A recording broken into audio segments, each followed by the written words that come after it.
All right, starting with the speech made by Eileen, the first argument was that it helps children with ADHD. My first response is that of a turn. If you actually look at the newer studies presented in the first affirmative constructive, we see that studies actually have shown that children struggle when it comes to attention issues due to technology. Their evidence from 2002, our evidence was from 2018. Moving on to our second point about video games increase attention and focus, my one response here is extend our solvency point. We don't disagree that technology can actually help students in certain areas. Obviously, it can. However, we would argue that technology is not a one-size-fits-all approach, and that in most cases, students actually suffer more when they are given technology to utilize, as we have seen through our numerous studies in the cases. Moving on to our third point, talking about how it stimulates education and learning, I have two responses. My first response is that of early child development. Early child development is actually harmed is actually not stimulated, it's harmed by technology. If you look at the evidence from Brookings Institute, Dr. Sarah Muhammad said in 2019 that infants learn by interacting with our physical world and with other humans. Early interactions with devices rather than humans can disrupt neural development. Time spent on devices often replaces time spent engaging in physical activity or socially with other people. And it can even become a substitute for emotional regulation, which is detrimental to physical, social, and emotional development. In reality, yes, certain forms of technology can stimulate learning, but as a whole, we need an alternative to technology in order to stimulate children, especially early in their development. Moving on to their fourth argument about how it bridges the gap, one response here is to extend our first argument, talking about how technology actually creates an education gap. Quite frankly, most people in lower income areas, myself included, have very difficult times engaging with technology because we simply can't afford it. I struggled for years with this. I know many other students do as well. Moving on to their next argument, she stated that technology doesn't negatively affect all children. My one response to that is that we agree. Obviously, some children can use technology to better themselves. However, as we pointed out after our solvency point, it's not a one-size-fits-all approach. Moving on to the arguments made by Hannah in her speech, she started off first off talking about our point about how children trouble focusing. She said that they presented negative counter evidence. And we agree, but as I've already shown, we provided newer evidence that shows that actually statistically children struggle more with focus due to having technology in their classroom. In fact, this piece of evidence here from Professor Susan Payne Carter states that a 2014 study found that students taking notes on laptops perform worse on conceptual questions than students required to use pen and paper. One theory is that the ability to record content quickly led the students to engage in transcription rather than the identification of lecture's most important points. Evidence is mounting that potential distractions harm children's learning. A 2010 study found that students with laptops in classes had non-related coursework open 42% of the time. And a 2008 study found that students report increased multitasking when laptops are in the classroom. And multiple studies have shown the negative effects of laptop multitasking on test performance. So to argue that children don't have trouble focusing is actually been proven through many statistical studies. Moving on to our next point, underneath our argument talking about critical and social skills decline, she stated that we need to be educated in technology. I agree. However, we need, again, extend our solvency point. It's not a one-size-fits-all approach. On the education point, she said that the affirmative team cannot solve and it enables other children. My one response is, again, extend our solvency point. Moving on to your point talking about technology negative health effects, she states that the affirmative team cannot solve. I have two responses to this argument. My first response is that we need alternatives to technology. And my second response to this is actually, if you look to a study that was conducted by NPR in 2019, they found that students who take classes digitally versus in person actually have a 1/3 letter grade worse than students who take the same classes in actual class. And that's it. So before we jump into the cross-examination, we'll have a little bit of a breakdown by Roman. Cool. Yeah. So what we have here is, again, we have the first negative rebuttal. And one important facet that you'll kind of see in this speech is that there are some new evidence, new arguments, but it's largely a consolidation of the previous speech's arguments. And these new arguments are more made in service, in continuity, in addition to all the stuff that, I'm sorry, I said negative, I meant the affirmative. All the stuff the affirmative has been saying all along, right? And so this is really what we're looking for. We're looking for the sort of like contentious, what we call line by line argumentation, right? Like the one team said this thing, and this is what we say in response, right? This is what some of our authors say. And here are some specific lines, some more crystallized, wisdom that our authors talked about in relationship to these sort of like dividing points. And a really interesting thing that happens here as well is, how do we test different evidentiary claims that we make in a speech or in a debate, right? Like, for example, the very top is sort of conversation about ADHD, right? They both, ADHD and attention and relationship technology, we have one evidence that says one thing, and they have an evidence that says the opposite thing. How do we test those claims, right? And so one of the important things a debater has to undergo is that process, right? And one of the processes you can use is sort of like testing recency, right? Quality of evidence, sort of the qualifications of your authors, right? And sort of comparing and contrasting the minutia of evidence and sort of these argumentative claims. So again, this speech was really intended to sort of kind of consolidate a lot of the evidence they've been making already and all those claims, and to hopefully set up for what will be their last speech, will kind of bring everything home. All right, so up next, we're going to have the cross-examination. Again, this one is a little bit open, so anybody can ask questions from either side. Here we go, 3 minutes. Okay, I'd like to begin with asking a question to the affirmative side. So I want to ask them, Sam mentioned that with their multitasking would be considered a negative effect, but wouldn't you consider multitasking as something positive? Because you mentioned that multitasking isn't important to be developed when you're a young child because it doesn't really help you in the future, but wouldn't employers prefer someone that knows how to multitask versus someone that doesn't know how to multitask? 100% disagree. Actually, studies show that employers do not like multitasking, and the simple reason for that is that the human brain cannot multitask well at all. Simply put, it's actually impossible to multitask. Your brain can't be thinking of multiple different things at the same time. You have to focus on one thing in order to succeed.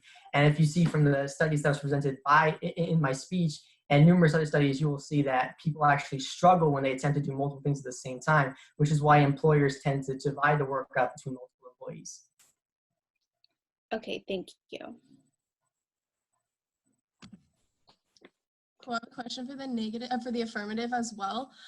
So in times of pandemic, how would you solve for the digital divide?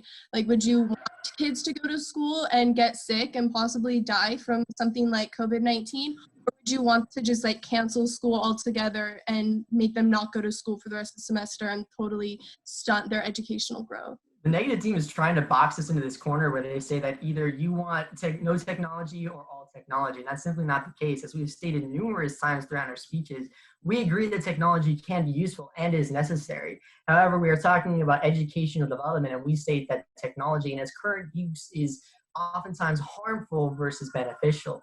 And we provided numerous reasons for that to be the case. You didn't answer my question. I did answer your question. In times of pandemic, how would you solve in times of pandemic? How would you solve for that digital divide? My answer to your question, as our ROM cards stated, like, it should have happened long ago. We shouldn't have to wait for this pandemic or like anything else like this to happen for us to acknowledge that there needs to be more resources. Oh, so we should have increased our technology sooner? So we should increase technology? I'm saying we should have gotten more resources.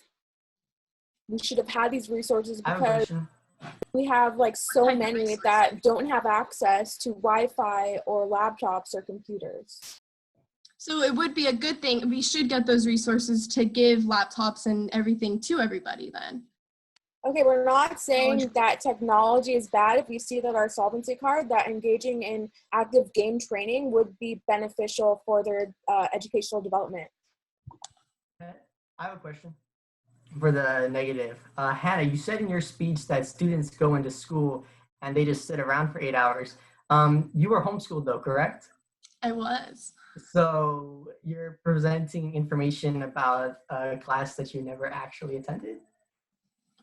I did go to public high school for years, and I went to kindergarten. So, I mean, I do have classroom experience, and I think it's kind of... All right, that's 3 minutes. Here we go. Here we go. All right, so what we get to see in the cross-examination is kind of the development or the divvying up of the nuances of the arguments. So questions of maybe access, maybe the definitions of technology, maybe setting up the context of things like a pandemic.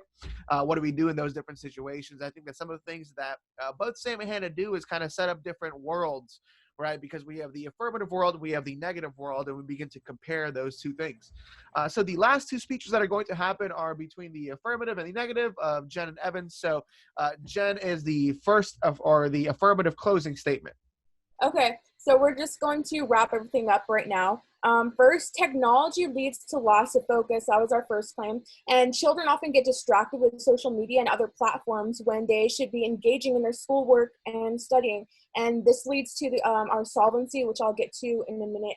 And second, critical and social skills decline. And studies have shown that this causes developmental delay, as explained in our Wolpert card.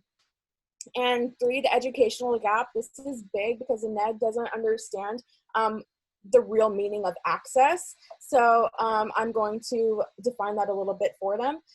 So this is highlighted now with the recent pandemic. More than 21 million Americans do not have access to internet. And this leaves a lot of children behind. And the NEG states that tech is key to equal access, but what they're really endorsing is they're endorsing leaving kids behind because not everyone has access to these laptops, these computers, and Wi-Fi. So this is leaving them at a disadvantage. And four, tech has negative health effects, and this talks about memory retention and the radiation, which NEG states that we can't solve. But I'm going to move into the solvency. So we need to rethink technology. Like our ROM card states, action game training could positively benefit kids cognitively. As it states, they have these benefits that they can use outside of the gaming area, and it's beneficial for them for education. And tech needs to be more accessible to everyone, like I've already stated. And it's not a one-size-fits-all approach. It needs to be more tailored to their needs, their educational development needs. Kids are not all the same. And I think the NEG was stating that they said something along the lines that kids, children are a lot alike, and they're just placing them all like in this like one big.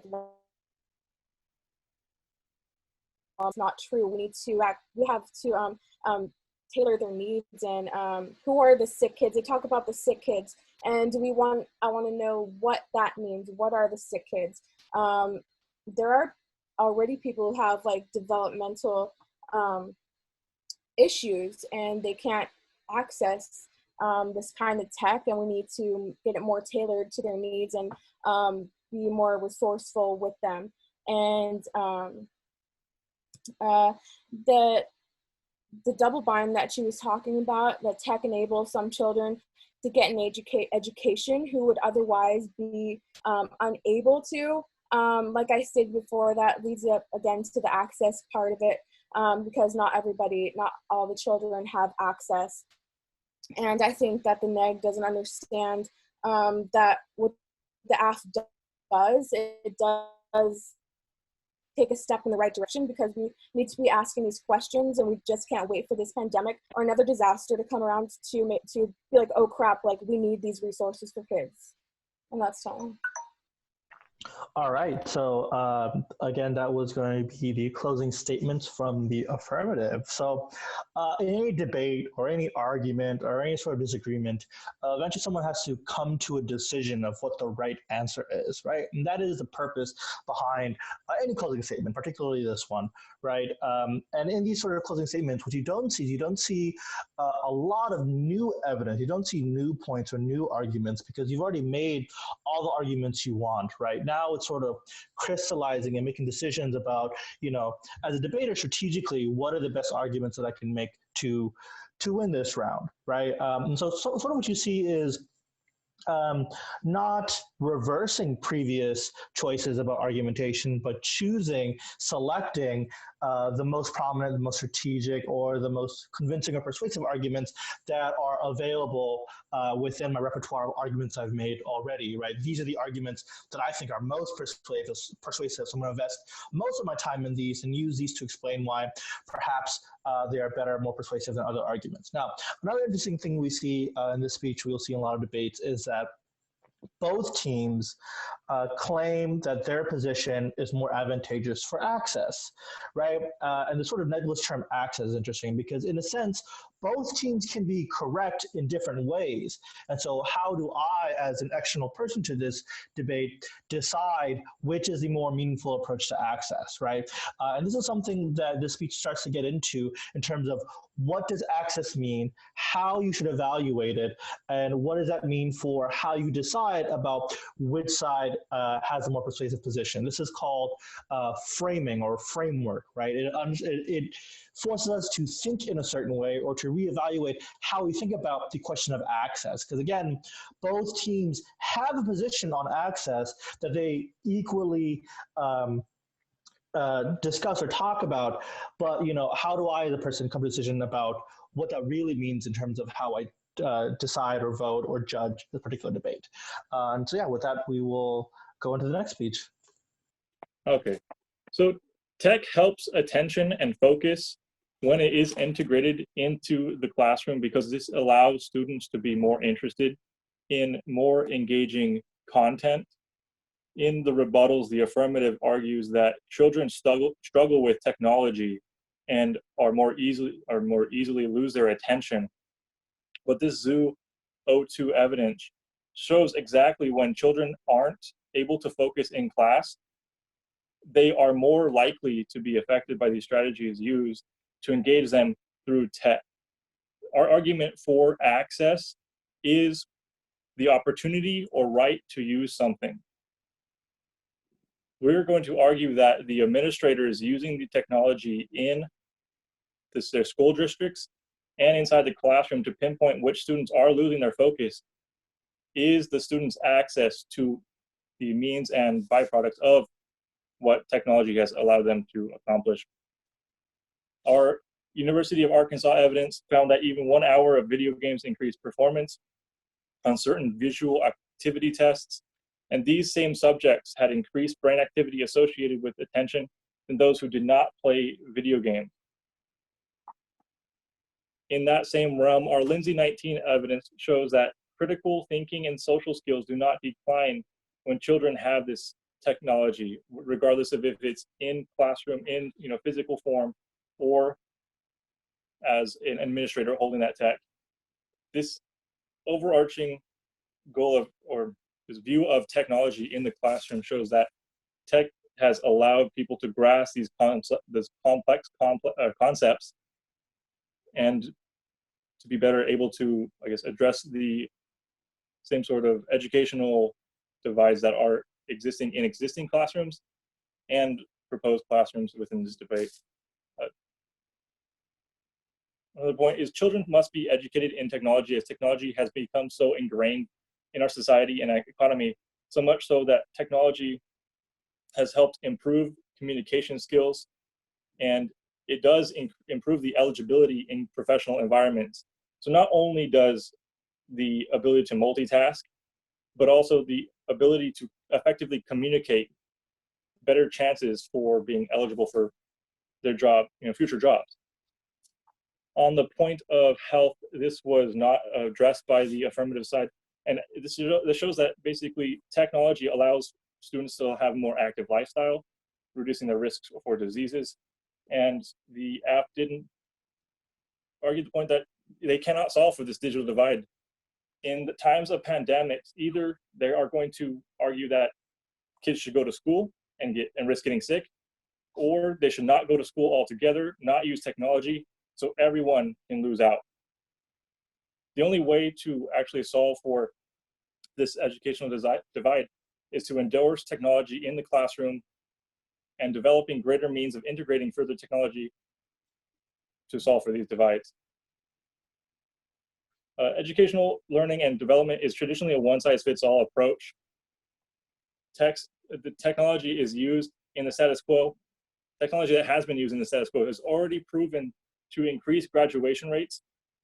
So some children can use this technology for better educational outcomes, which overall is net better than the affirmative disdain and refusal of technology in most instances.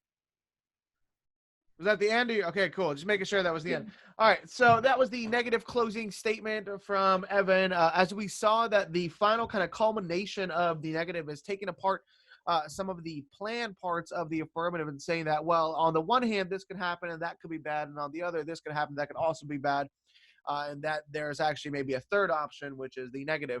I think that what Evan does pretty well there is he's able to compare and contrast some of the arguments being made. And that's kind of ultimately the goal, is to present one side, present a counter side, and then begin to compare and contrast those things.